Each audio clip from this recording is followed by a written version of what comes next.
45வது ஸ்லோகம். த்ரைகுண்ய விஷயா வேதாஹ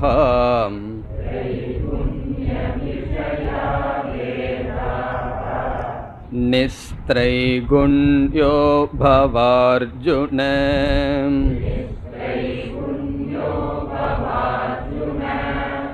நிர்த்வந்த்வோ நித்யசத்வஸ்தஹ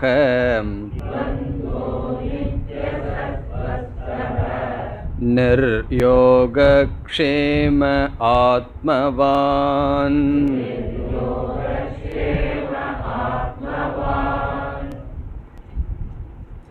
இந்த பகுதிகளில் கர்ம யோகத்தினுடைய பெருமையானது பேசப்பட்டு வருகின்றது.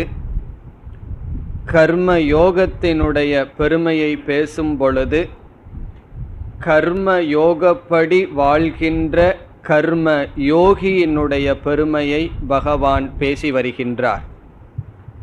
கர்மயோகம் என்றால் என்ன என்று கூறப்படாவிட்டாலும் இப்படி வாழ்பவர்கள் இப்படி இருக்கிறார்கள் என்று பேசி வருகின்றார்.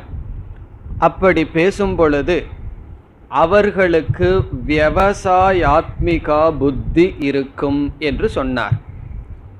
வியவசாயாத்மிகா என்றால் நிச்சய புத்தி.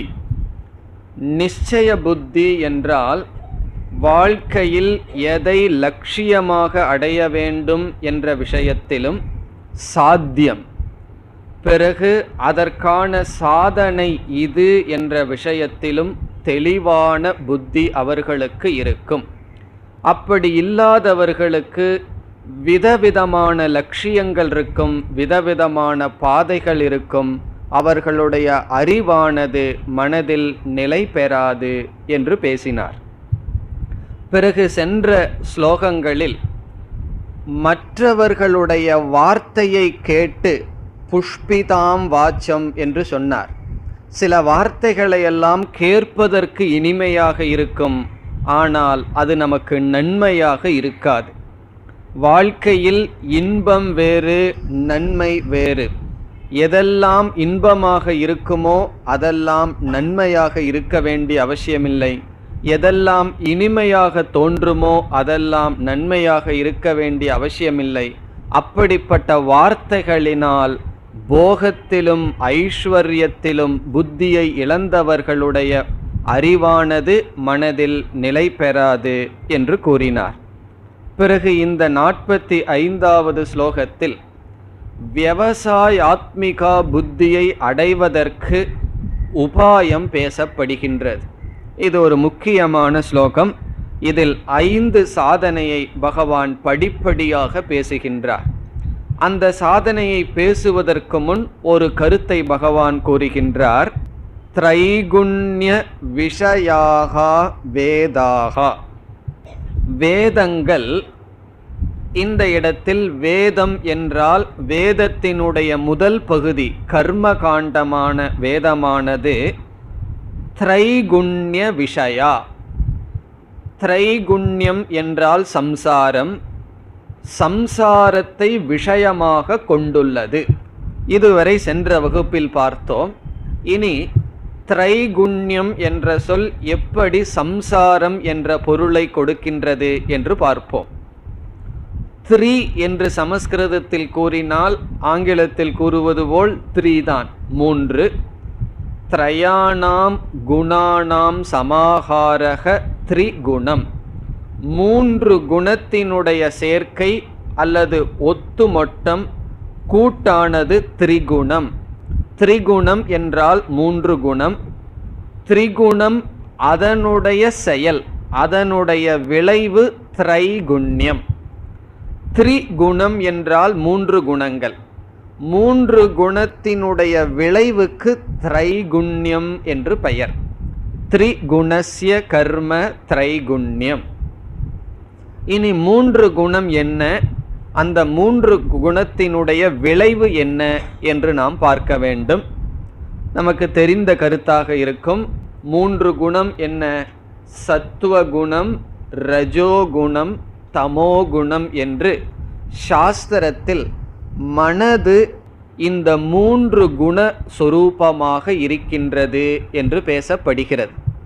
மனதிற்கு இந்த 3 குணங்கள் இருக்கின்றது, சத்துவ குணம், ரஜோகுணம், தமோகுணம் என்று. இந்த குணத்தை பற்றிய விசாரம் பகவான் ஒரு அத்தியாயத்தையே ஒதுக்குகின்றார். பிறகு 14வது அத்தியாயம் முழுவதுமே குணத்தை பற்றிய விசாரம். ஆகவே அங்கு நாம் விளக்கமாக பார்க்க இருக்கின்றோம்.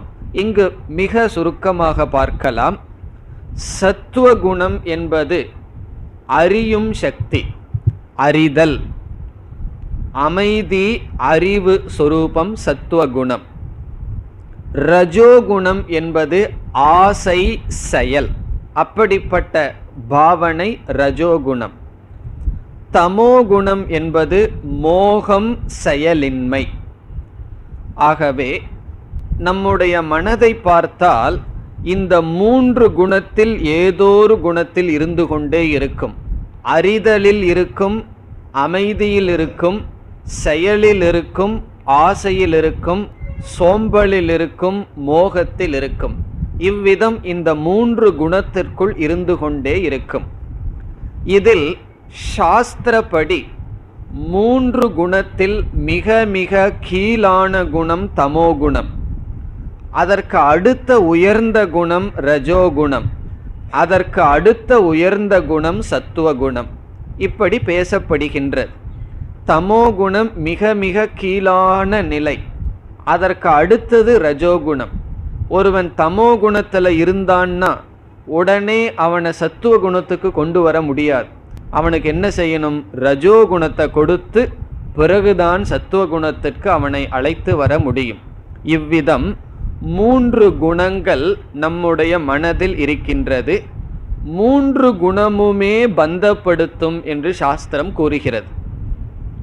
எப்படி என்றால், தமோ குணமானது நம்மை மோகத்திற்குள் உட்படுத்தி, மோகம்னா தவறாக புரிந்து கொள்கின்ற மனதை கொடுத்து, சோம்பலுக்கு உட்படுத்தி செயல்படுத்தாமல் நம்மை பந்தப்படுத்தும்.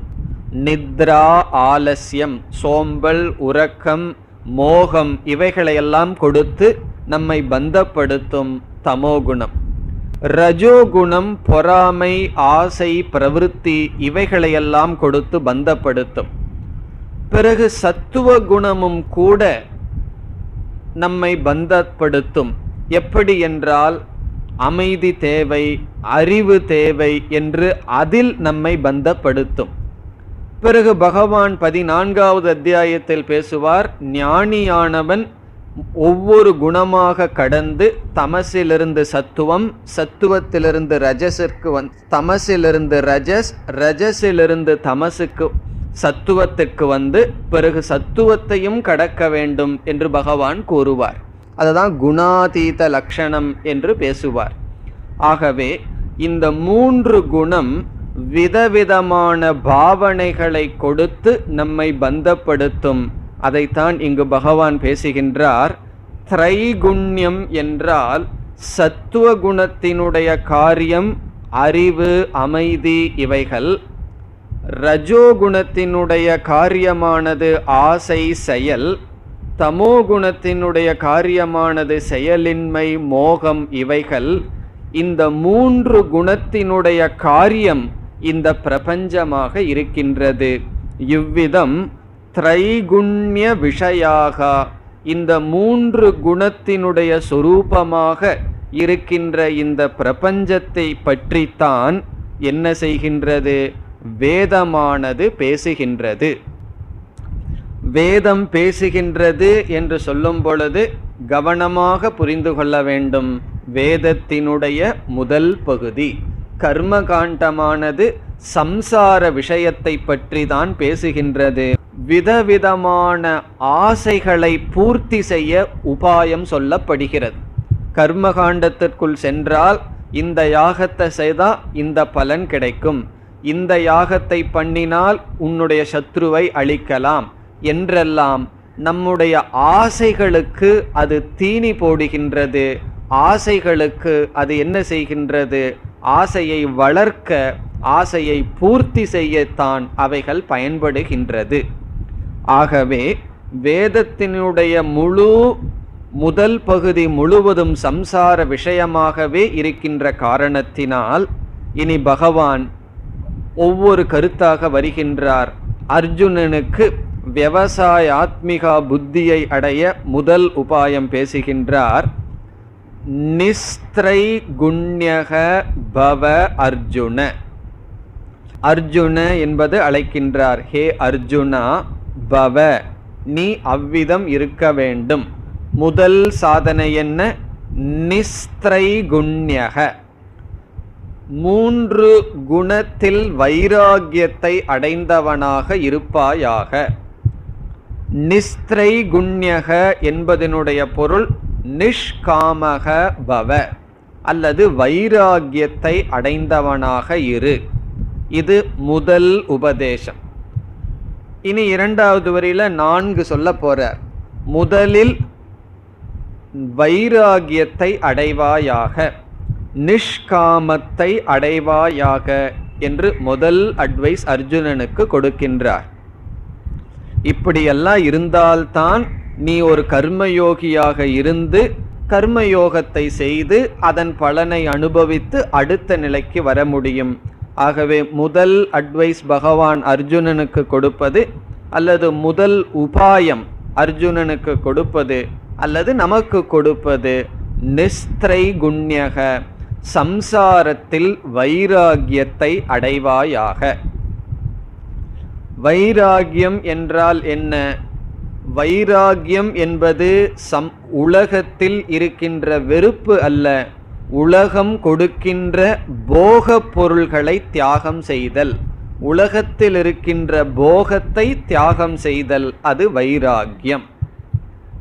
இப்போ வைராகியம் வர வேண்டும் என்றால் என்ன காரணத்தை மனதில் கொண்டு வைராகியத்தை உற்பத்தி செய்ய வேண்டும் என்றால், முதலில் இந்த சம்சார விஷயமான பிரபஞ்சம் அனித்தியம் என்ற நிச்சயம் செய்ய வேண்டும். இவைகள் நிலையற்றது. நமக்கு யார் எந்த பொருளை கொடுத்தாலும் நிலையான பொருளை நமக்கு கொடுக்க முடியாது, நிலையற்ற பொருளைத்தான் கொடுக்க முடியும். ஆகவே அனித்தியத்துவம் என்று நிச்சயம் செய்து அந்த பொருள்களில் நிஷ்காமத்தை, வைராகியத்தை அடைவாயாக. சரி, அது அனித்தியமாக இருக்கட்டுமே, எனக்கு அது சுகத்தை கொடுக்கின்றது என்று சொல்லலாம். இப்போ ஐஸ்கிரீம் நித்தியமா அனித்தியமான்னு கேட்டா எல்லாத்துக்கும் தெரியும் அனித்தியம்தான். இருந்தாலும் அதுல ஒரு சுகம் இருக்கேன்னா, பிறகு அடுத்த கருத்து அதிருப்திகரம். அதிருப்திகரம் என்றால் அது முழுமையாக நம்மை சுகப்படுத்தாது. கொஞ்ச நேரத்துக்கு காலையில சுகத்தைப்படுத்தி ராத்திரி என்ன வரும்னா இருமல் எல்லாம் கொடுத்து கஷ்டப்படுத்தும். ஆகவே அதிருப்திகரம். அதிருப்திகரம் என்றால் முழுமையாக இந்த உலகத்தில் இருக்கின்ற பொருள்கள் நம்மை திருப்திப்படுத்தாது. இப்படிப்பட்ட எண்ணங்களை கொண்டு என்ன அடைய வேண்டும்? நிஷ்காமக பவ. நிஷ்காமக பவ என்றால் ஆசையற்றவனாக இரு, போகத்தை சற்று துறந்தவனாக இரு. முழுமையாக துறக்க முடியாவிட்டாலும் கொஞ்சம் கொஞ்சமாக துறந்தவனாக இரு என்பது முதல் அட்வைஸ், முதல் உபாயம். இந்த இடத்தில் பகவான் நிஸ்திரை குண்யக பவன்னு சொல்ற இடத்தில் முழுமையா ஆசையை துறந்துருன்னு சொல்ல முடியாது. சொல்ல பகவானால் சொல்வதற்கு அவசியமும் கிடையாது. காரணம் என்னவென்றால், கர்மயோகம்ங்கிற சாதனையை பகவான் அறிமுகப்படுத்த போறார். சொல்ல போறார், இந்த கர்மயோகப்படி வாழ்ந்தால் உனக்கு மனசில் இருக்கிற ஆசையெல்லாம் போகும்னு சொல்றார். மனதில் இருக்கின்ற ஆசையெல்லாம் போய் வைராகியம் எப்படி வரும்னா, கர்மயோகம்ங்கிற சாதனையை செய்தால் உனக்கு வைராகியம் வரும். அப்படி வைராகியம்ங்கிறது கர்மயோகத்தினுடைய ரிசல்ட், கர்மயோகத்தினுடைய பலன். அந்த சமயத்துல போய் நீ என்ன செய்யணும்? வைராகியமா இருந்து கர்மயோகத்துக்கு வான்னு சொல்ல முடியாது. ஆகவே நிஷ்காமோ பவ என்ற பகவானுடைய உபதேசத்தினுடைய சாரம் என்னவென்றால், மனிதர்கள் எல்லா காலத்திலும் எல்லா சூழ்நிலைகளும் தனக்கு சுகமாகவே இருக்க வேண்டும் என்று விரும்புகிறார்கள். யாருக்கும் கொஞ்ச நேரத்திலையும் கொஞ்ச கஷ்டமும் வந்துடக்கூடாது. எல்லா நேரமும் கம்ஃபர்டபுளாகவே இருக்கணும். அந்த கம்ஃபர்ட்னு சொல்லுவார்களே, அந்த சுகமாகவே இருக்கணும்னு எதிர்பார்க்கிறார்கள். அப்படி எதிர்பார்க்காதே என்பதுதான் கருத்து. அது எப்படி நமக்கு தெரிகின்றது? அடுத்த சாதனையிலிருந்து நமக்கு தெரிகின்றது. ஆகவே இந்த இடத்தில் நிஸ்திரை குண்யக பவ என்ற உபதேசத்திலிருந்து அதிகமான நிபந்தனை வைக்காதே. எனக்கு இது இப்படித்தான் இருக்கணும், அப்படித்தான் இருக்கணும்னு டிமாண்ட் பண்ணாதன்னு சொல்றார் பகவான். நம்ம அப்படி இல்லவே. யாராவது வீட்டுக்கு கெஸ்டா போனாலும் ஒரு லிஸ்ட் கொடுத்துருவோம், இது வேணும் அது வேணும்னு சொல்லி. அவங்களுக்கு என்ன கஷ்டமோ அதெல்லாம் பார்க்க மாட்டோம். காரணம் என்ன? நம்முடைய ஒன்றையும் நாம் விட்டு கொடுக்க தயாராக இல்லை. அவ்வளவு ஆசை, அந்த போகத்தில் அவ்வளவு தூரம் அடிமையாகி இருக்கின்றோம். அப்படி இருக்கக்கூடாது. சில கஷ்டங்கள் வந்தாலும் நாம் என்ன செய்ய வேண்டும்? பொறுத்து கொள்ள வேண்டும். அதைத்தான் இங்கு பகவான் சொல்கின்றார். முழுமையான மனசில் இருக்கிற ஆசையை நீக்குன்னு சொல்லல. காரணம் என்ன? பகவான் சொல்ல போற கர்மயோகப்படி வாழ்ந்தால் ஆசைகள் கொஞ்சம் கொஞ்சமாக நீங்க இருக்கும். இனி இரண்டாவது சாதனைக்கு வருவோம். முதல் சாதனை என்ன சொன்னார்? ஆசையற்றவனாக இரு, அதிகமாக போகத்தில் அடிமையாகாதே. அதான் முதல் சாதனை. போகத்தில் ஒருவன் அடிமையாக கூடாது என்றால் எப்படி நிஷ்காமனாக நான் இருக்க வேண்டும் என்றால் அதற்கு உபாயம் அடுத்த சாதனை நிர்த்வந்த்வக. நிர்த்வந்த்வகங்கிற சொல்லோடு பவ என்ற சொல்லையும் சேர்த்திக்கணும். நிர்த்வந்த்வக பவ. துவந்துவம் என்றால் இருமை, நிர்த்வந்துவம் என்றால் இருமையை கடந்தவனாக இரு, இருமையில் சமமாக இருப்பவனாக இரு என்று பொருள். இருமை என்றால் என்ன? இரண்டு எதிர்மறையான பொருள்கள் நம்மிடம் வந்தால் அது இருமை என்று பொருள். உதாரணமாக சுகம் துக்கம், குளிர் வெப்பம், மானம் அபமானம், இவைகளெல்லாம் இருமை. இதைத்தான் துவந்துவம் என்று சொல்வது. நிர்த்வந்துவம் என்றால் இந்த இருமையை கடந்தவனாக இரு. இருமையை கடந்தவனாக இரு என்ற சொல்லினுடைய பொருள், இந்த இருமை வரும்பொழுது சமமாக இரு என்று பொருள். இருமையை கடந்து போதல் என்பது இருமையில் சமமான புத்தியுடன் இரு என்பது பொருள். காரணம் என்னவென்றால் இந்த அகில பிரபஞ்சமுமே இருமையானதுதான். இந்த ஜெகத்துக்கே ஒரு லட்சணம் துவந்துவாத்மகம் ஜெகத்து. துவந்துவாத்மகம் என்றால் எது இருமையுடன் இருக்கின்றதோ அதுதான் இந்த பிரபஞ்சம். இந்த உலகத்தில் யாராவது ஆகட்டும் இருமையை கடந்த வாழ்க்கை என்பதே கிடையாது. அது ராமராகட்டும் கிருஷ்ணராகட்டும் எல்லோருக்கும் இருமை என்பது வரத்தான் வரும்.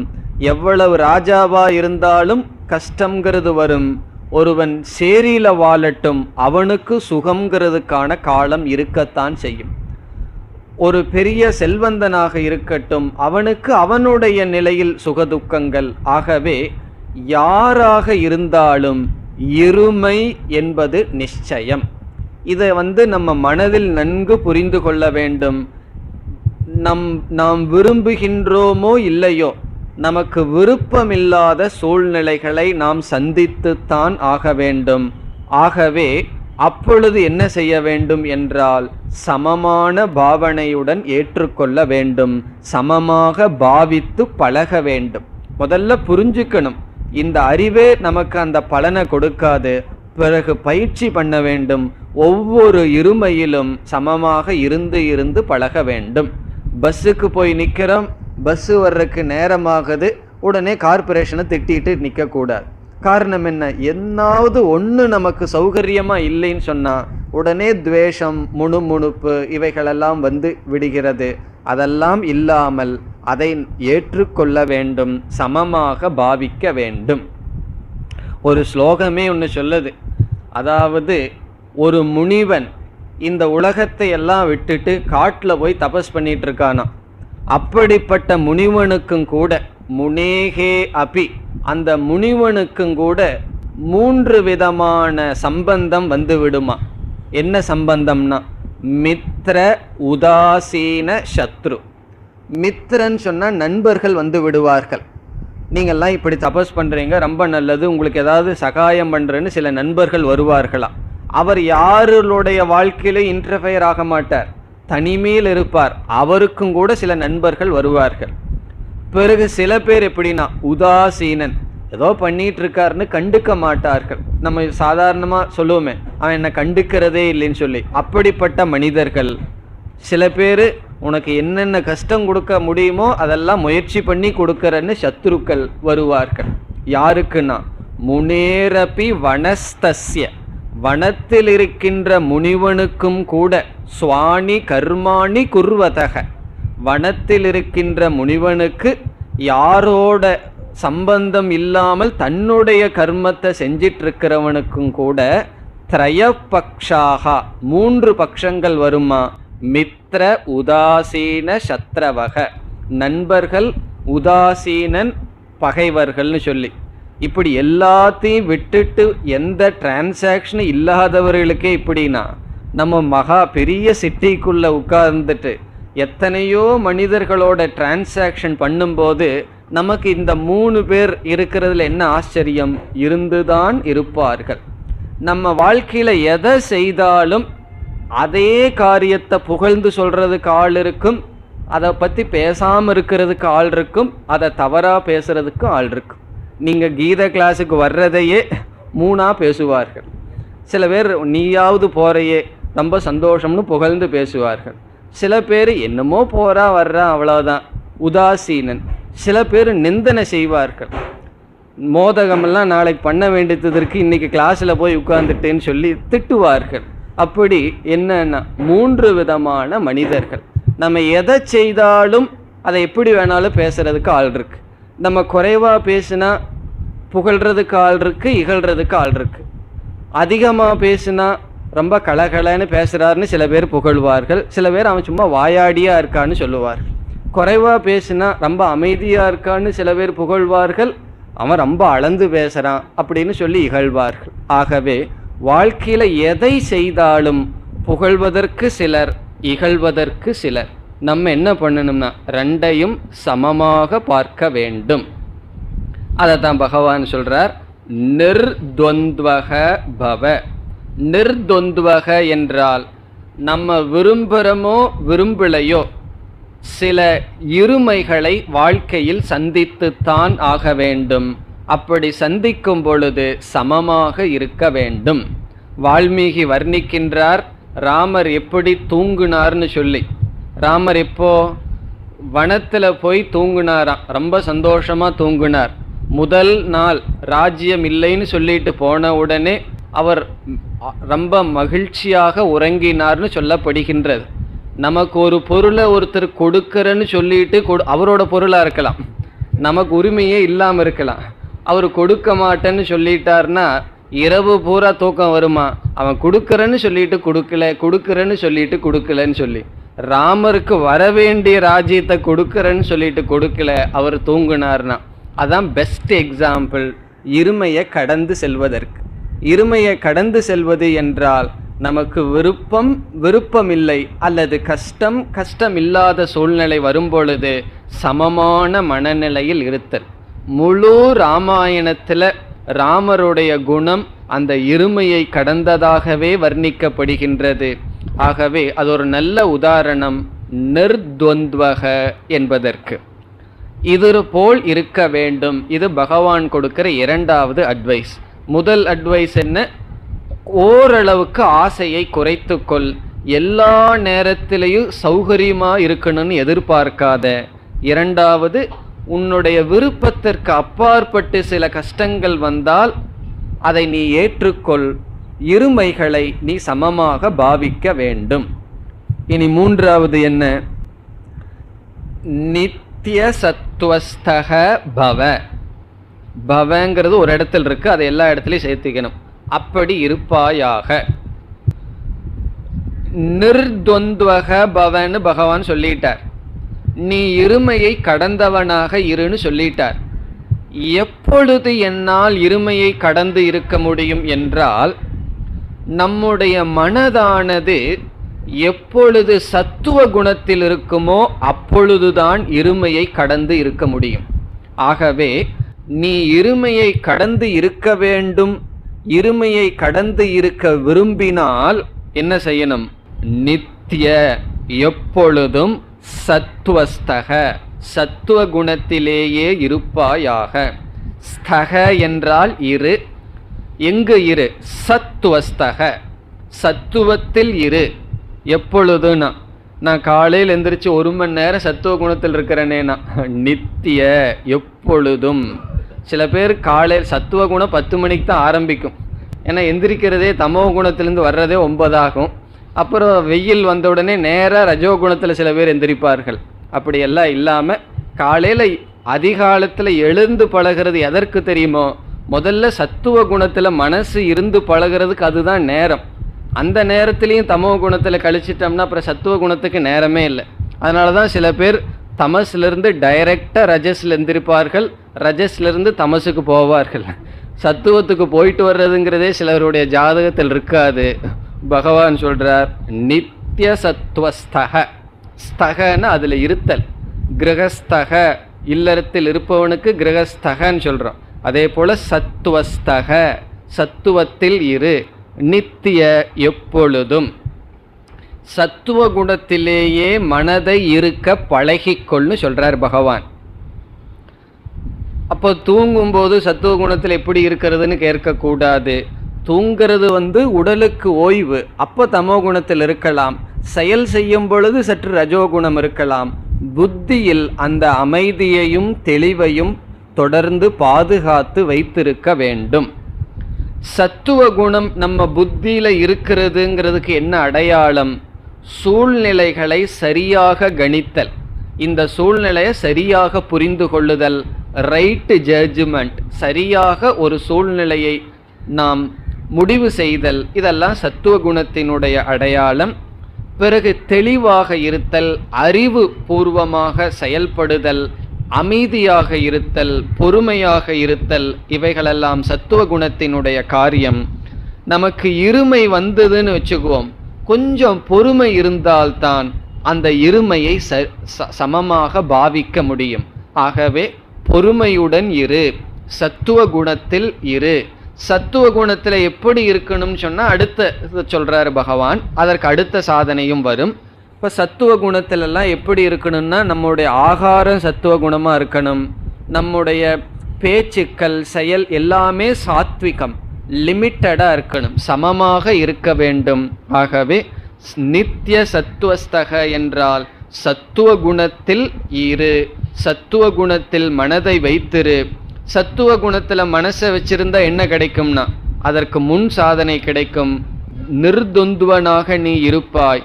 இருமைகளை நீ சமமாக பார்த்தால் எப்படி நீ என்ன ஆவாய்?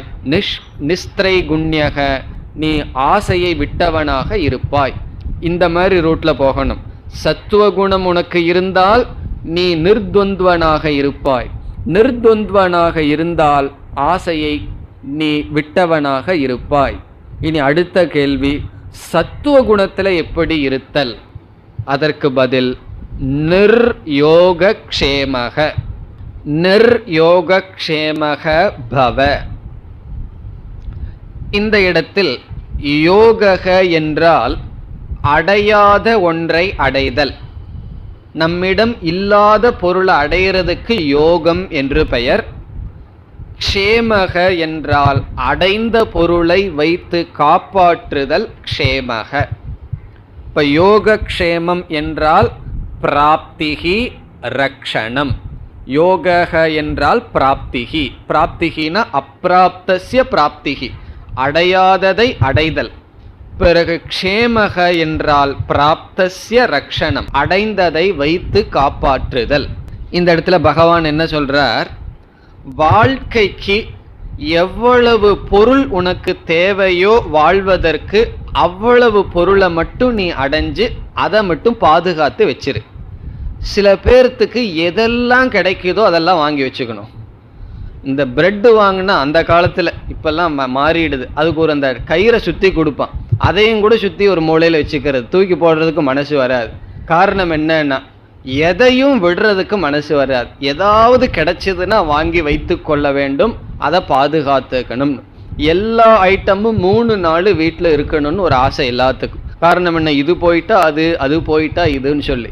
இங்க பகவான் சொல்றார், எல்லா நேரத்திலையும் பொருளை அடையிறது, அதை காப்பாத்துறது, இப்படியே செய்து கொண்டு இருந்தால் உன்னுடைய புத்தி சத்துவஸ்தில் நிற்காதுன்னு சொல்றார். வாழ்க்கைக்கு ஒரு பொருள் இல்லாம வாழ முடியாது. அது யாராக இருந்தாலும் வாழ்றதுக்கு எவ்வளவு பொருள் தேவையோ அவ்வளவு பொருள் தான் நம்மிடம் இருக்கணும். நம்முடைய வீட்டில் தேவையில்லாத பொருளை வெளியெடுத்து போடுங்க, வீட்டில் இடம் இல்லைங்கிற பிரச்சனையே வராது. காரணம் என்ன தெரியுமோ, தேவையில்லாத பொருளை வெளியெடுத்து போடுறதுக்கு மனசே வராது. நம்ம தாத்தா ஒரு டேபிள் வாங்கியிருப்பார், அதில் நம்ம எலிமெண்ட்ரி ஸ்கூலில் உட்காந்து படித்து எல்லாம் ஃபெயில் ஆகி எழுதியிருப்போம். அதில் அந்த ஒரு சென்டிமெண்டல், அதை விடுறதுக்கு மனசே வராது. அதுக்கு ஒரு ரூம் கட்டியாவது என்ன பண்ணணும்னா அதை வச்சு பாதுகாக்கணும்னு சொல்லி. காரணம் என்ன, அது ஒரு ஆசை, அதெல்லாம் பண்ணிட்டு இருக்கிறது போல தெரியுது. மனிதருடைய சுபாவம், அதாவது எல்லாத்தையும் அடையணும், அதை வச்சு வச்சு காப்பாற்றணும். விடுறது அப்படிங்கிறது அவ்வளவு சுலபமாக இல்லை. அது மட்டுமல்ல, எதை பார்த்தாலும் வாங்கணுங்கிற ஒரு ஆசை வந்துடும். காலத்துக்கு காலம் பொருள்கள் மாறிட்டே இருக்கும். இப்போ இந்த வருஷம் ஒரு ஸ்மித்தோ ஒரு கேஸ் ஸ்டவ்வோ வந்திருக்கு, அடுத்த வருஷம் அடுத்த மாடல் கொஞ்சம் சஃபஸ்டிகேட்டாக வரத்தான் செய்யும். உடனே அதையும் வாங்கி வச்சுக்கணும். இதை என்ன பண்ணுறதுன்னா இதையும் யாருக்கும் கொடுக்க மாட்டோம், இதையும் வச்சுட்டு அதையும் வச்சுக்கணும். இப்படியே சேர்த்திட்டே போனோம்னா எங்கே கொண்டு போய் முடிகிறதுன்னா. ஆகவே பகவான் சொல்றார், எப்பொழுதுமே எல்லா காலத்திலும் பொருளை சேர்த்தி வச்சுட்டு அதை பாதுகாக்கிறதுலையே காலத்தை செலுத்தாதே. நிர்யோகக்ஷேமக. நிர்யோகக்ஷேமகன்னு சொன்னா அதிகமாக தேடுவதிலும் அதை காப்பாற்றுவதிலுமே காலத்தை கழிக்காதே. பிறகு வாட்ச்மேனுக்கு நமக்கு என்ன வித்தியாசம்னா, தேட வேண்டியது வச்சு பாதுகாத்துட்டு இருக்க வேண்டியது என்ன பலன்? அப்படி காலத்தை கழிக்காதே. நிர்யோகக்ஷேமக. இது எதை குறிக்கின்றது? ரஜோகுணத்திலிருந்து கடந்தவனாக இருங்கிறத குறிக்கின்றது. இப்போ ரஜோகுணத்தை விட்டோம்னா என்ன கிடைக்கும்னா சத்துவகுணம். ரஜோகுணத்தை விட்டுட்டு சத்துவகுணத்துக்கு தான் போகணுங்கிற அவசியம் இல்லை. காரணம் என்ன, அதுக்கு கீழே இனியொரு குணம் இருக்கு. அந்த தமோ குணத்திலிருந்து எப்படி விடுதலை அடைதல்? கடைசி சொல் ஆத்மவான் பவ. ஆத்மவான் என்றால் கவனமாக இரு, அப்ரமத்தக பவ. தமோ குணத்திலிருந்து விடுதலை அடைந்தவனாக இரு என்று பொருள். ஆத்மவான் மனதை கட்டுப்படுத்தியவனாக இரு, கவனமாக இரு என்று பொருள். ஏன் கவனமாக இருக்க வேண்டும்? நம்மை அறியாமல் நாம் தவறான முடிவுக்கு சென்று விடுவோம், அல்லது மிஸ்கால்குலேஷன் சொல்றமே, அது எப்பொழுது வேண்டுமானாலும் நடக்கலாம்.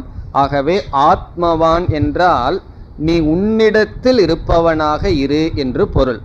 எந்த பொருளும் உன்னுடைய புத்தியை அபகரித்து விடக்கூடாது. எந்த பொருளுமே உன்னை அட்ராக்ட் பண்ணி உன்னுடைய புத்தியை உன்னிடமிருந்து எடுத்து விடக்கூடாது. நீ உன்னிடத்தில் இருப்பவனாக இரு. ஆத்மவான் பவ. இது எதை குறிக்கின்றது? தமோ குணத்திலிருந்து விடுதலை அடை. தமோ குணம்ங்கிறது சோம்பல், கவனமின்மை, மோகம், இதெல்லாம் தமோ குணத்தினுடைய காரியம். இனி நம்ம கடைசியிலிருந்து போன எப்படி படியாக கிடைக்கிறதுன்னு பார்த்தா, முதலிலிருந்து பார்த்துட்டு வந்த மாதிரி வரக்கூடாது, கடைசியிலிருந்து போகணும். முதலில் ஆத்மவான் பவ, தமோ குணத்திலிருந்து விடுதலை அடைவாயாக, கவனமாக இரு. அடுத்ததாக நிர்யோகக்ஷேமக, ரஜோகுணத்திலிருந்து விடுதலை அடை. பிறகு என்ன செய்யணும்னா நித்திய சத்துவஸ்தக, சத்துவ குணத்தில் இரு. ஞானத்தை உபதேசம் பண்ணினதுக்கு பிறகுதான் சத்துவ குணத்தை கடந்துவோன்னு சொல்லுவார். அது வரைக்கும் சத்துவ குணத்துல தான் இருக்க வேண்டும். ஆகவே இந்த இடத்துல சத்துவ குணத்துல இருன்னு சொல்றார். இங்கு ஜீவன் முக்தியை பற்றி பேசியிருந்தா என்ன சொல்லியிருப்பார்? நிர்சத்துவஸ்தக பவன் சொல்லியிருப்பார். ஆனா சத்துவ குணத்துல இருன்னு சொல்றார். காரணம், அப்பொழுதுதான் கர்ம யோகம் செய்ய முடியும். சாதகனை குறித்து பகவான் பேசுறார். ஆகவே சத்துவ குணத்தில் இரு. இப்படி தமோகுணம் ரஜோகுணத்தை கடந்து சத்துவ குணத்தில் இருந்தால் நீ எப்படி இருப்பாய்? நிர்த்வந்த்வக, நீ இருமையை கடந்தவனாக இருப்பாய். அப்படி இருமையை கடந்தவனாக இருந்தால் நிஸ்திரைகுண்யக, உன்னுடைய மனதில் ஆசைகள் குறைந்து இருக்கும். டிமாண்ட்னு சொன்னா நீ இது வேண்டும் அது வேண்டும்னு பிடிவாதம் பிடிச்சிருக்க மாட்ட. பிறகு என்னன்னா, இருக்கின்ற சூழ்நிலையை ஏற்றுக்கொண்டு வாழ்க்கையை நீ நடத்துவாய். அப்பொழுது உனக்கு என்ன கிடைக்கும்னா, விவசாய ஆத்மிகா புத்தி உனக்கு கிடைக்கும். அப்பொழுது சாதன சாத்தியத்தை நிச்சயம் செய்வாய். பிறகு சாதனையை பின்பற்றி சாத்தியத்திற்கு வந்து மோட்சத்தை அடைவாய். ஆகவே இந்த 5 சாதனையையும் தலைகீழா போகணும்.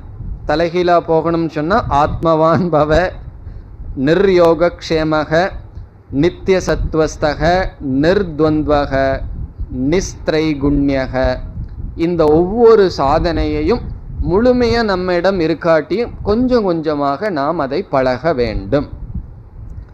ஆகவே இந்த ஸ்லோகத்தில் கர்ம யோகியாக ஒருவன் ஆவதற்கான உபாயத்தை கொடுக்கிறார். கர்மியா இருந்து கர்ம யோகியா மாறணுமே, இப்படியெல்லாம் இருந்தோம்னா நாம் கர்ம யோகியாக மாறுவோம். அப்படி கர்ம யோகியாக இருந்தால் இறுதியில் என்ன பலன் நமக்கு கிடைக்கும்? பகவான் கர்ம யோகத்தினுடைய பெருமையை ஆரம்பித்து அடுத்த ஸ்லோகத்தில் முடிவுரை செய்கின்றார். 46. யாவானர்த்த உதபானே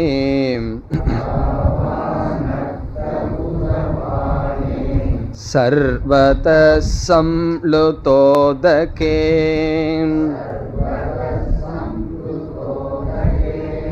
தாவான் சர்வேஷு வேதேஷு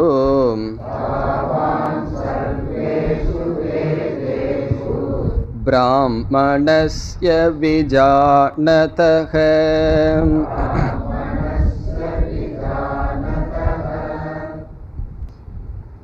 இந்த ஸ்லோகத்தின் சாரம், கர்மயோகம் இறுதியாக மோக்ஷத்தில் கொண்டுவிடும் என்பதுதான். கர்மயோகம் என்பது முதல் படியாக இருந்தாலும் இறுதியாக ஒருவனை மோக்ஷம் என்கின்ற கடைசியான லட்சியத்தில் கொண்டுவிடும். அதுதான் இந்த ஸ்லோகத்தினுடைய மைய கருத்து. இதை பகவான் எப்படி சொல்கின்றார்? உதாரணம் மூலமாக பேசுகின்றார். ஞானிக்கு கர்ம காண்டம் பிரயோஜனம் தராது என்று பேசுகின்றார். ஞானத்தை அடைந்தவனுக்கு வேதத்தினுடைய கர்ம காண்டத்திலிருந்து ஒரு பிரயோஜனமும் கிடையாது என்று சொல்கின்றார். பிறகு ஒருவன் கர்மயோகியாக வந்து ஞானத்தை அடைய வேண்டும் என்றால் அவன் பல போகங்களை தியாகம் செய்திருப்பான். உணவு கட்டுப்பாடு முதல் கொண்டு இந்திரிய கட்டுப்பாடு, சமக தமக என்றெல்லாம் பலவிதமான போகங்களை தியாகம் செய்திருப்பான். அப்பொழுது மற்றவர்களுக்கு அது எப்படி தெரியும்னா, ஐயோ பாவம்னு தெரியும். யாராவது சாதுவை பார்த்தா முதல்ல என்ன சொல்லுவாங்க தெரியுமோ? ஐயோ பாவம், இந்த வயசுலயே இப்படி வந்துட்டார்னு சொல்லி. மற்றவங்களுக்கு பரிதாபமா தெரியும். காரணம் என்ன? எல்லாத்தையும் விட்டுட்டு, யாராவது ரொம்ப வசதியானவர் வந்து எல்லாத்தையும் விட்டுட்டு போனார்னா பார்க்குறவங்களுக்கு எப்படி தெரியும்? ஐயோ பாவம்னு தெரியும். ஏன்னா இன்பத்தை எல்லாம் விட்டுட்டு போறாரேன்னு சொல்லி. இங்க பகவான் சொல்றார், சிறு சிறு இன்பத்தை விட்டு வந்தவனுக்கு அவனுடைய மனதில் வருகின்ற மன நிறைவானது பூர்ணமானது என்று பகவான் பேசுகின்றார். ஆகவே கர்ம யோகியாக இருந்து ஞான யோகத்தில் வந்து துறந்தவன் அடைகின்ற பிரயோஜனம் எல்லையற்றது, எல்லையற்ற ஆனந்தம் என்று பகவான் பேசுகின்றார். அதனாலதான் ஒரு கதை சொல்வார்கள். ஒரு ராஜா எல்லாத்தையும் திறந்துட்டு போயிட்டார். கொஞ்ச நாள் வனத்தில் இருந்திருக்கார். பிறகு அந்த புதுசாக இருக்கிற ராஜா அவர் ஒரு நாள் நீங்கள் எங்களுடைய அரண்மனைக்கு வாங்கன்னு கூப்பிட்டார். அவர் சன்னியாசியாக வர்றார். வந்த உடனே எல்லாம் நமஸ்காரம் பண்ணி அவருக்கு வரவேற்பு கொடுத்து எல்லாம் புகழ்கிறார்கள். நீங்கள் ஒரு பெரிய ராஜ்யத்தையே திறந்துட்டு போயிட்டீங்கன்னு சொல்லி. பிறகு அந்த ராஜா சொன்னாராம், உண்மையிலேயே துறவி நான் அல்ல, நீங்கள் தான் பெரிய துறவிகள். காரணம், நான் அல்பமான ராஜ்யத்தை திறந்து அல்பமற்ற பூர்ணமான ஆனந்தத்தை அடைஞ்சேன். நீங்கள் பூர்ணமான பிரம்மத்தை திறந்து அது எதற்காகன்னா இந்த அல்பமான ராஜ்யத்திற்கு. அதனால் பெரிய துறவிகள் யாருன்னா நீங்கள் தான். காரணம் என்ன, பெரிய பிரம்மனையே திறந்துட்டு ஆனந்தத்தை திறந்துட்டு இந்த அல்பமான ராஜ்யத்தில், ராஜ்யம்னு இருந்தால் எதிர்கட்சின்னு இருப்பான், அவனுடைய பேச்சை வாங்கி கேட்டுக்கணும். இப்படிப்பட்ட துக்கத்தில் இருந்து கொண்டு இருக்கிறீர்களே என்று சொன்னாராம். ஆகவே அதைத்தான் இங்கே பகவான் சொல்றார், ஞானிக்கு கர்மகாண்டத்தின் உதவி அவசியமில்லை. ஞானி அடைகின்ற பலனானது பூர்ணமானது. அவன் எதெல்லாம் துறந்தானோ அதைவிட எண்ணிக்கைக்கு அப்பாற்பட்ட மன நிறைவை அவன் அடைகின்றான். அதை பகவான் எப்படி சொல்கின்றார்? இங்கு பேசப்படுகின்ற உதாரணம் பரந்த நீர்ப்பெருக்கு இருக்கின்றது. கடலை போல தண்ணியானது இருக்கின்றது. அவ்வளவு தூரம் தண்ணி இருக்கும் பொழுது ஒரு இடத்துல சிறிய கிணறு இருக்கின்றது. அந்த கிணறுனால ஏதாவது பிரயோஜனம் இருக்கா? ஒரு பிரயோஜனமும் கிடையாது. காரணம் என்ன? எங்கு பார்த்தாலும் தண்ணீர் இருக்கின்ற இடத்தில் ஒரு சிறு குட்டை அல்லது சிறு குளம் அல்லது சிறு கிணறு, அதில் எப்படி பிரயோஜனம் இல்லையோ அதே போல விரிந்த ஆனந்தத்தை அடைந்தவனுக்கு கர்மகாண்டத்திலிருந்து ஒரு பிரயோஜனமும் கிடையாது என்று பகவான் பேசுகின்றார். இங்கு கொடுக்கின்ற உதாரணம் ஞான காண்டத்தை பரந்த நீருக்கு உதாரணமாக சொல்கின்றார். வேதத்தினுடைய கடைசி பகுதி உபனிஷத் அல்லது ஞான காண்டம். அது எதற்கு ஒப்பிடப்படுகிறது? பரந்த நீர். ஒரு இடத்துல எங்கு பார்த்தாலும் நீர் இருக்கின்றது. பிறகு கர்ம காண்டத்தை சிறு சிறு நீர் தேக்கங்கள் அதற்கு உதாரணமாக சொல்கின்றார். பரந்த நீர் இருக்கின்ற இடத்தில் சிறு நீர் தேக்கத்திலிருந்து எவ்வளவு பிரயோஜனம் ஒருத்தன் அடைய முடியுமோ அதே போல ஞான காண்டத்தில் பிரயோஜனத்தை அடைந்தவனுக்கு கர்ம காண்டமானது அவ்வளவு பிரயோஜனம்னு சொல்றார். இங்க பகவான் பொடி வச்சு பேசுறார். சில பேர் அப்படி பேசுவாங்கல்லவா, பொடி வச்சு பேசுறதுன்னு, அதே போல பேசுறார். அதாவது ஞான காண்டத்தில் சென்று உபனிஷத்திற்குள் ஒருவன் சென்று அதிலிருந்து ஒருவன் பிரயோஜனம் அடைந்தவனுக்கு எப்படி பிரயோஜனம் இருக்கின்றது என்றால், கர்மகாண்டத்தில் அவனுக்கு என்ன பிரயோஜனம் கிடைக்கின்றது என்றால், எல்லா இடத்திலும் நீர் இருக்கும் பொழுது ஒரு சிறு நீர் தேக்கத்தில் என்ன பிரயோஜனம் கிடைக்குமோ அந்த பிரயோஜனம் கிடைக்குன்னு சொல்றார். இதனுடைய அர்த்தம் என்ன? எல்லா இடத்திலையும் நீர் இருந்தால் சிறு நீர் தேக்கத்தில் ஒரு பிரயோஜனமும் கிடையாது. எல்லா இடத்துலையும் நீர் இருக்கும்போது அவன் கிணத்தில் இருக்கிற நீரை தண்ணியை சேர்ந்துட்டா இருப்பான்? அவசியம் கிடையாது. காரணம் என்ன? அதனுடைய பிரயோஜனம் ஏற்கனவே அவனால் அடையப்பட்டது. ஆகவே இங்க பகவான் சிறு நீர் தேக்கத்துக்கு பிரயோஜனம் இருக்கிற மாதிரி சொல்றார். என்ன பிரயோஜனம் கிணற்றிலிருந்து கிடைக்குமோ எப்பொழுது? எல்லா இடத்திலும் நீர் இருக்கும் பொழுது. அதே போல கர்மகாண்டத்திலிருந்து பிரயோஜனத்தை அடைகின்றான்னு சொல்றார். அதனுடைய அர்த்தம் என்ன? அவனுக்கு பிரயோஜனம் கிடையாது. அல்லது இதே உதாரணத்தை வேறு விதமாக சொன்னால், கடல் இருக்கின்றது. கடல்ல ஸ்நானம் செய்தால் என்ன புண்ணியமா? எல்லா நதியிலையும் குளிச்சதனுடைய புண்ணியமா? காரணம் என்ன? எல்லா நதிகளும் அங்கு கலந்து விடுகின்றது. இப்போ ஒவ்வொரு நதியிலையும் நம்ம குளிக்க வேண்டிய அவசியம் இல்லையா? அந்த ஸ்ரத்தையுடன் கடல்ல போய் நம்ம குளிச்சோம்னா எல்லா நதியில குளிச்ச புண்ணியம் வருகின்றது. அப்படி கடல் ஒருவனிடம் இருக்க சிறு சிறு நதியிலிருந்து ஒரு பிரயோஜனமும் இல்லை. அதுபோல ஞான காண்டத்திற்குள் சென்றவனுக்கு கர்ம காண்டத்தில் அவ்வளவுதான் பிரயோஜனம் என்றால் ஒரு பிரயோஜனமும் கிடையாது. இதற்கும் மோட்சத்துக்கு என்ன சம்பந்தம்னா, கர்மயோகத்தில் துவங்கியவன் ஞான யோகத்திற்கு வந்து இப்படிப்பட்ட பிரயோஜனத்தை அடைகின்றான். அதுதான் சம்பந்தம். நம்ம ஸ்லோகத்தை படிக்கும்போது அந்த ஸ்லோகத்தை மட்டும் பார்க்கக்கூடாது, முழு பிக்சர், முழு சம்பந்தத்தை பார்க்க வேண்டும். கர்மயோகத்தில் துவங்கியவன் ஒரு ஞானத்தை அடைகின்றான். அந்த ஞானத்தினுடைய பலன் என்னன்னா, அனைத்தையும் கடந்தவனாக பூர்ணமான பிரயோஜனத்தை அடைகின்றான். இப்பொழுது ஸ்லோகத்திற்குள் செல்லலாம். யாவான் அர்த்தக, யாவான் என்றால் எவ்வளவு, ஹவு மச், அர்த்தக என்றால் பிரயோஜனம். இங்கு அர்த்தகன மீனிங் அல்ல, பிரயோஜனம். யாவான் அர்த்தக என்றால் எவ்வளவு பிரயோஜனம். உதபானே, உதபானே என்றால் சிறிய நீர்த்தேக்கம், அது கிணறாக இருக்கலாம் அல்லது சிறிய ஊத்தாக இருக்கலாம். சிறிய நீர்த்தேக்கத்தில், சிறிய நீர்த்தேக்கத்தில் ஒருவனுக்கு எவ்வளவு பிரயோஜனம் கிடைக்குமோ, எப்பொழுது எங்கேயுமே நீர் இல்லைன்னா அதில் நல்ல பிரயோஜனம் கிடைக்கும். பாலைவனத்தில் ஒரு சிறு நீர்த்தேக்கம் கிடைச்சா பெரிய பிரயோஜனம் கிடைக்கும்.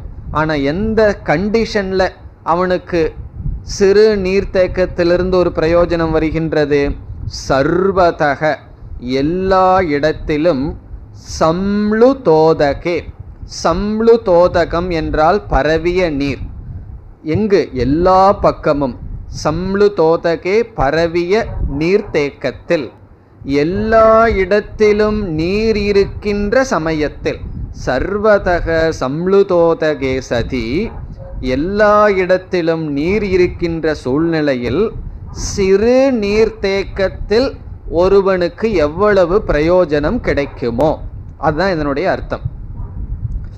எல்லா இடத்திலும் நீர் இருக்கையில் சிறு பகுதியிலிருந்து, சிறு நீர்த்தேக்கத்திலிருந்து எவ்வளவு பிரயோஜனம் ஒருத்தனுக்கு இருக்குமோ அப்படின்னு பகவான் சொல்றார்.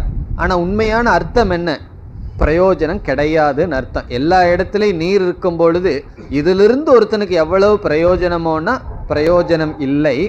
அதுபோல தாவான், அதுபோல தாவான்னா அவ்வளவுதான் பிரயோஜனமா. ஒரு சிறு நீர்த்தேக்கத்தில் எவ்வளவு பிரயோஜனமோ தாவான் அவ்வளவுதான். சர்வேஷு வேதேஷு, முழு வேதத்திடமிருந்து ஒருவனுக்கு பிரயோஜனம் என்றால் ஒரு பிரயோஜனமும் அவனுக்கு கிடையாது.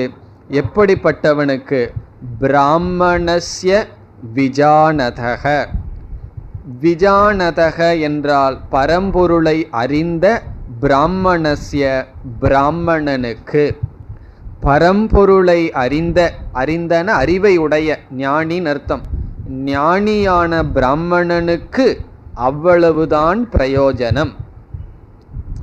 இந்த இடத்தில் விஜானதக என்ற சொல் அவன் ஞான யோக சாதனையை பின்பற்றி ஞானி ஆனான் என்பதை காட்டுகின்றது. பிராமணக என்ற சொல் சத்துவ குணத்தில் இருப்பவனை காட்டுகின்றது. பிராமணோ நிர்வேதமாயாத்னு உபனிஷத்தில் சொல்லும். அந்த இடத்துல பிராமணன் என்றால் சத்துவ குணத்தில் இருப்பவன், யோகக்ஷேமத்தை விட்டவன், நிர்த்வந்துவமாக இருப்பவன், தன்னை தகுதிப்படுத்தி கொண்டவன்.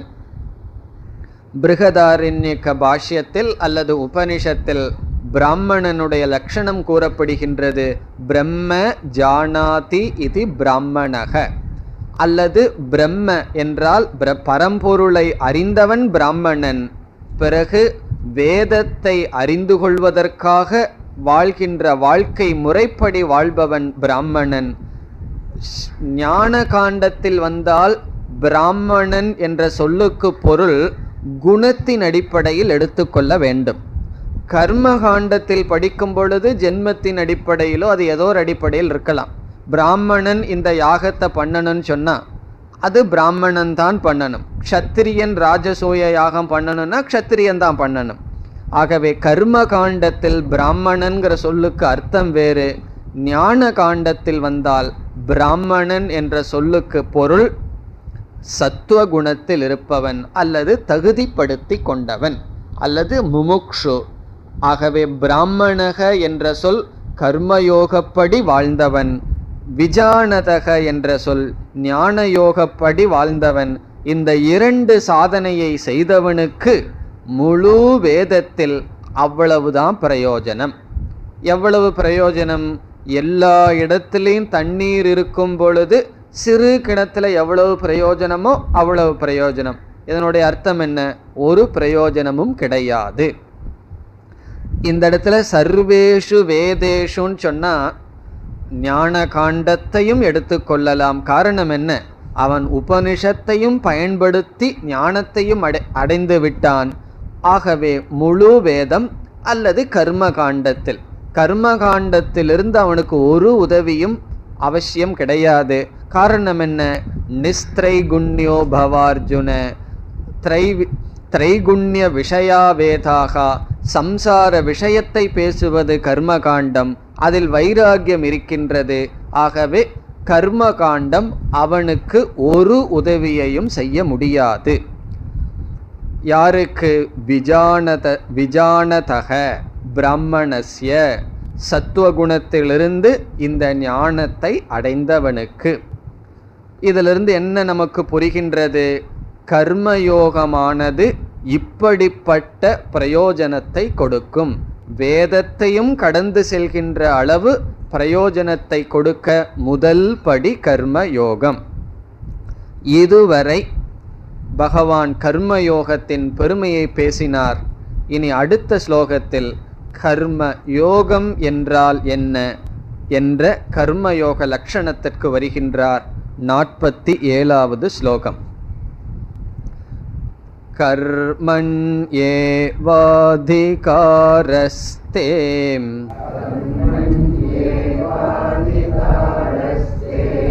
மா பலேஷு கதாச்சன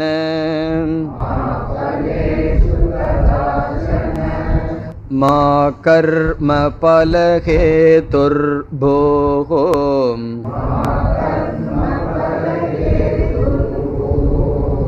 மா தே சங்கோஸ்த்வ கர்மணி.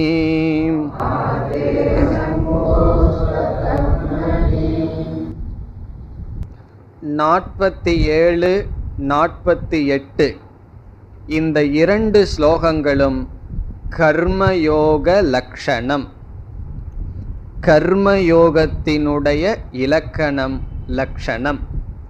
இந்த இரண்டு ஸ்லோகங்கள் தான் கர்மயோகத்தினுடைய விதை. பகவான் கர்மயோகத்துக்கு இந்த இடத்துல விதை விதைக்கின்றார். 3வது அத்தியாயத்தில் மரமாக்க இருக்கின்றார். ஆகவே கர்மயோகத்தினுடைய விதையான முக்கியமான அல்லது சாரமான ஸ்லோகங்கள் இந்த இரண்டும். இதில் தான் கர்மயோகம் என்றால் என்ன என்று இலக்கணம் பகவான் கொடுக்கின்றார். இந்த ஸ்லோகத்தை கர்மயோகத்தினுடைய லட்சணமாகவே பார்க்கலாம், ஒரு விதமாக பார்த்தல், அல்லது மிக எளிமையாக ரொம்ப சிம்பிளாக முக்கியத்துவமே கொடுக்காம அர்ஜுனனுக்கு கொடுக்கிற ஒரு அட்வைஸாகவும் பார்க்கலாம். அப்படி 2 இன்டர்பிரட்டேஷன், 2 விதமாக இதற்கு பொருள் பார்க்கலாம். ஒன்று என்ன? இது கர்மயோகத்தினுடைய விதைன்னு எடுத்துக்க வேண்டாம், சாதாரணமாக அர்ஜுனனுக்கு கொடுக்கிற ஒரு ஸ்மால் அட்வைஸ், இப்படி இரு அர்ஜுனா அப்படின்னு சொல்கிற மாதிரி எடுத்துக்கொள்ளலாம். அல்லது இது கர்மயோகத்தினுடைய சாரமாகவும் கொள்ளலாம். அர்ஜுனனுக்கு கொடுக்கிற அட்வைஸை பிறகு பார்ப்போம். முதலில் இது கர்மயோகத்தினுடைய சாரம், விதை எப்படி என்று பார்க்க வேண்டும். இப்போ கர்மயோகம் என்றால் என்ன என்றால், நாம் வாழ்க்கையில் விதவிதமான செயல்களில் ஈடுபட்டு வருகின்றோம், விதவிதமான செயல்கள் செய்து வருகின்றோம். சில செயல்கள் நம்முடைய கடமையாக இருக்கும், சில செயல்கள் கடமையாக இருக்காது, நாம் விருப்பப்பட்டு செய்கின்ற செயலாக இருக்கும்.